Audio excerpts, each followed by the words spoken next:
Assalamualaikum warahmatullahi wabarakatuh. Alhamdulillahirabbil alamin. Asyhadu an la ilaha illallah wa asyhadu anna Muhammadar Rasulullah sallallahu alaihi wasallam wa ala alihi washabihi wa ba'd. Para sedulur sekalian, dengan banyaknya permintaan tentang penjelasan air murni dan air yang tidak murni, maka pada kesempatan ini saya akan menjelaskan, menerangkan kronologis dan situasi kondisi air yang kita konsumsi sekarang. Jadi pada umumnya fakta alam, semakin lama air di bumi ini semakin kotor dikarenakan tingginya tingkat pencemaran yang terjadi baik di udara maupun di daratan. Di udara tempat pembuatannya air sudah terpolusi dengan berbagai macam hasil pembakaran, mulai dari pembakaran di pabrik-pabrik, pembakaran kendaraan, emisi kendaraan, solar, bensin, pertamax, Nah ini akhirnya udara yang ada di atas kita, di sekitar kita sudah tercemar. Pada tempatnya pembuatan air di udara. Adapun di darat, kebun-kebun, sawah-sawah, ini sudah kita gunakan penggunaan pupuk pertanian, pestisida untuk pertumbuhan tanaman-tanaman, sehingga tanah sebagai tempat untuk menyaring air yang turun dari udara juga ikut tercemar. Alhasil, sumber-sumber di kanan kiri di sekitar kita mau tidak mau akan tercemar. Berbeda dengan 20 tahun yang lalu, dengan sedikitnya pencemaran, mungkin air minum kita masih bersih. Petani haus di sawah langsung minum bisa. Sekarang sudah tidak memungkinkan, harus direbus atau diolah. Oleh karena itu, di sini kita akan menunjukkan beberapa contoh yang saya bawakan adalah air dari sumur yang ada di rumah kita. Yang satu air murni, air yang sudah kita olah dengan bahan baku yang sama. Di sini ada dua alat yang akan kita gunakan untuk penggunaan mengetes pencemaran air. Jadi ini namanya TDS, Total Dissolved Solid, atau jumlah padatan yang terlarut dalam air. Kalau ini penggunaannya sederhana dan banyak di toko-toko banyak, di toko laboratorium atau di toko-toko water treatment banyak dijual. Namanya di sini adalah TDS, Total Dissolved Solid. Penggunaan sangat mudah.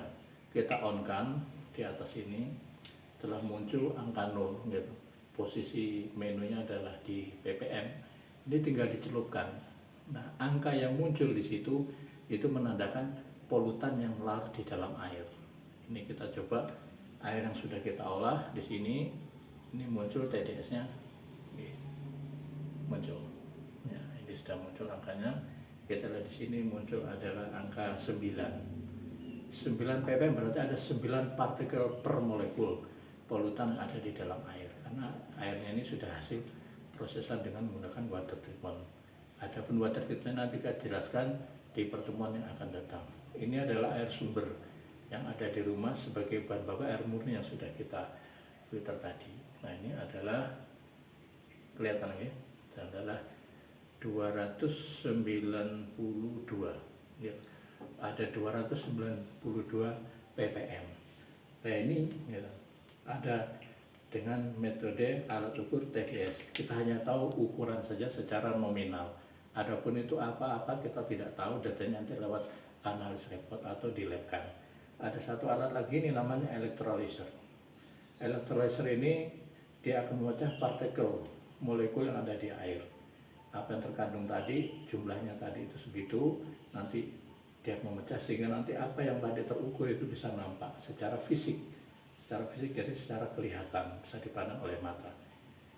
Ini kita gunakan, kita celupkan. Ini adalah paralel, jadi begini boleh, begini boleh, jadi sama saja, Nah ini saya celupkan, terus setelah dimasukkan, kita masukkan ke power listrik.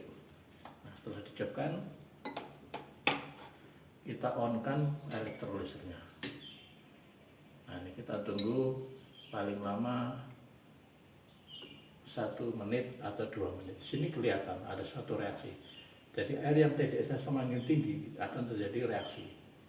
Reaksi di sini menandakan ini air ini teraliri arus listrik.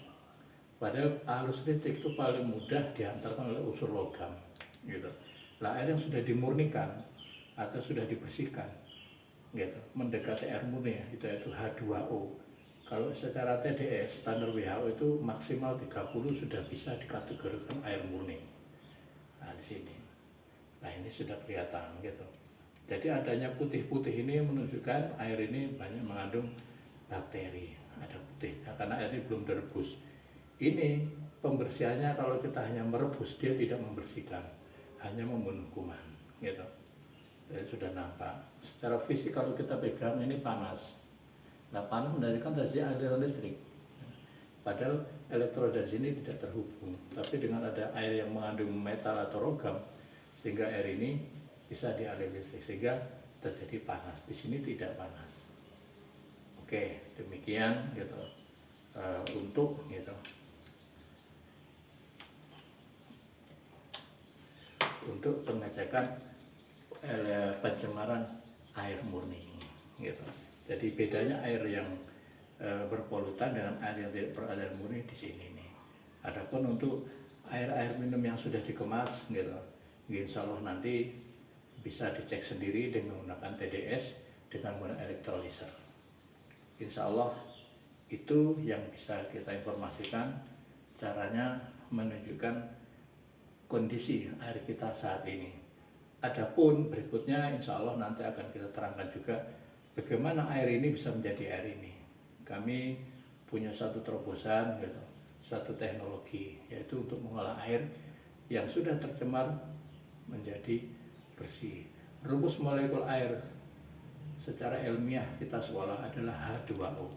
Jadi kalau air ini sudah banyak unsur kapurnya, unsur besinya, itu akan bukan H2O lagi. Posisi oksigen atau hidrogen ditempati oleh unsur-unsur yang lain. Kalau H2O gitu, berarti unsur air itu hanya hidrogen 2O-nya 1.